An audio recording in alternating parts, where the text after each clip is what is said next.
सिंधुदुर्ग जिले के मालवन में राजकोट किले में छत्रपति शिवाजी महाराज की स्थापित प्रतिमा आंधी तूफान के कारण ढह गई। प्रधानमंत्री नरेंद्र मोदी ने 4 दिसंबर 2023 को नौसेना दिवस के मौके पर इस प्रतिमा का अनावरण किया था। अब इस मामले में मराठा आंदोलक मनोज जरांगे पाटिल ने काम से संबंधित ठेकेदार और अधिकारियों की जांच और कड़ी सजा देने की मांग की। मग बघा, वादळ वाऱ्यामुळे जर पडतोय तर किती निष्कृत दर्जाचं काम केलं होतं। दर्जेच नाही यांना फक्त खुर्च्या पाहिजेत।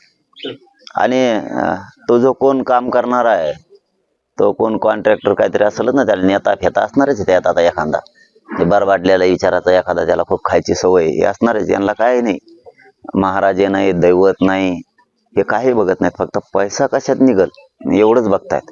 यांना ना जेलात उचलून टाकलं पाहिजे, सगळ्यांना ठेवलं नाही पाहिजे। आणि ते मी तुम्हाला प्रत्येकाला सांगितलंय मी तसं की उद्घाटन कोणी केलं, मला वाटतं यात काय सुद्धा राजकारण करून काय उपयोग नाही। जरी मोदी साहेबांनी त्याचं उद्घाटन केलं असतं, त्यांनी उद्घाटन केलं गेले, त्यांचं काय चूक नसावी याच्यात। कारण काम करणारे हे इथले कोणतरी कॉन्ट्रॅक्टर असन, कोणतरी नेता असन किंवा सरकार असन, त्यावरती प्रचंड मोठी कारवाई करून त्याला ना जेलमध्ये टाकलं, सोडलंच नाही पाहिजे कायमचं।